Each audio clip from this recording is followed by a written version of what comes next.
This week, we meet Omega in the premiere of Star Wars The Bad Batch, build our own Marauder, take a trip to Endor, and more.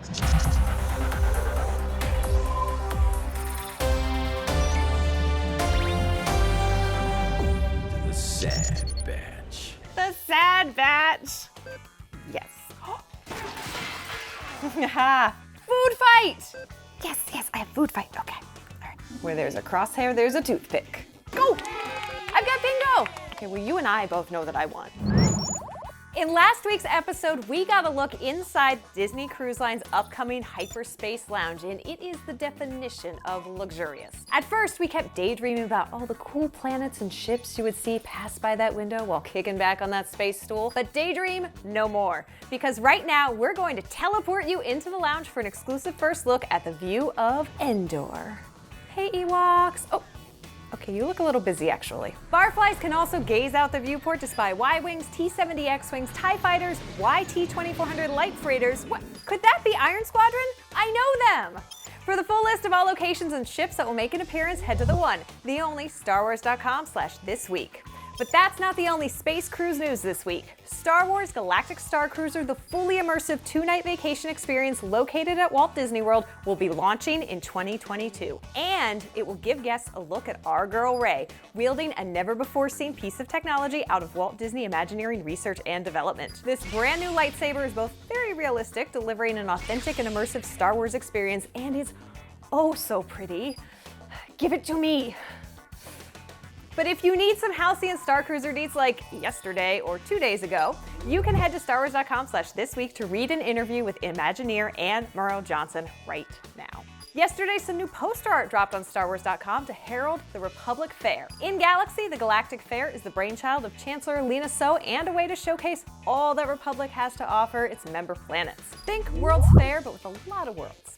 And it'll be the backdrop for multiple stories in the upcoming wave of Star Wars The High Republic storytelling, headed to bookshelves and comic book shops this summer. Speaking of the High Republic, our friend Christina Ariel will bring you a brand spanking new episode of Star Wars The High Republic show later this month, and that means we've got questions. Like, should we be afraid that our houseplants are actually Drengir? I'm a little scared. The good news is your favorite internet friend with direct access to the minds developing this new era can get us those answers. Tweet us your queries using the hashtag #THRSquestions and then tune in a few weeks to see if yours gets answered on the show.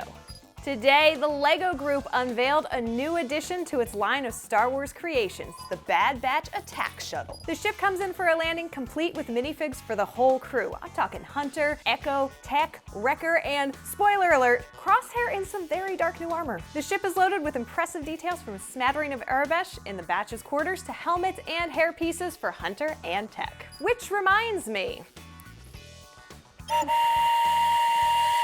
the Bad Batch hyperspace train has left the space station.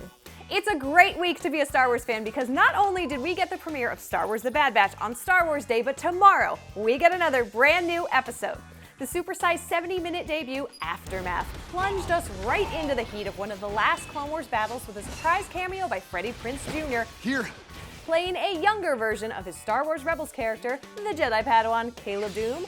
Or is he Kanan Jarrus? Of course, if you're a Clone Wars and Rebels fan like me, you had a bad feeling even before we heard that fateful phrase. Execute Order 66. Yeah, it's the one. In the aftermath, Clone Force 99 struggled to find their place in the new Empire. Well, except maybe this guy. Disobeying orders again over a kid. Bad play, Hunter. And along the way, we met our favorite new character direct from the stormy shores of Kamino. It's Omega. Where will this adventure lead us next? We'll find out tomorrow when the next episode, Cut and Run, debuts streaming only on Disney+. And while you're there, don't forget to check out over a dozen gorgeous pieces of commissioned art created by the fan artists from around the world. In honor of Star Wars Day, classic poster art was temporarily replaced with new artist renderings for the Skywalker Saga films, Rogue One, A Star Wars Story, Solo, A Star Wars Story, Star Wars, The Clone Wars, and The Mandalorian. But seriously, how good was that season premiere? On the count of 3, let's say who our favorite Bad Batch member is, okay? 1, 2, 3, Recco. It's Wrecker and Echo. I'm not gonna choose, okay? Recently, I asked Star Wars The Bad Batch head writer Jennifer Corbett and supervising director Brad Rau the exact same question. Here's what they had to say.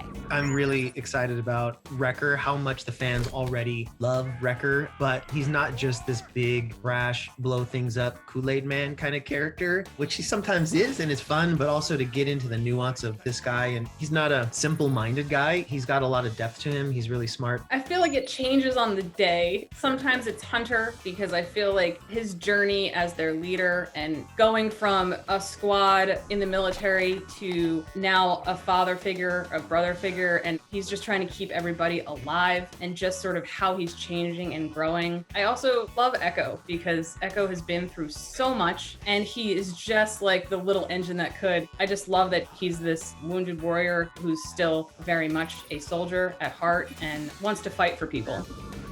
What about Tech? I know he's your favorite, right? That's it for this week, but for more on these stories and other news from around the galaxy, check out StarWars.com and be sure to join us right here for This Week in Star Wars every Thursday. Thanks for watching, and may the Force be with you.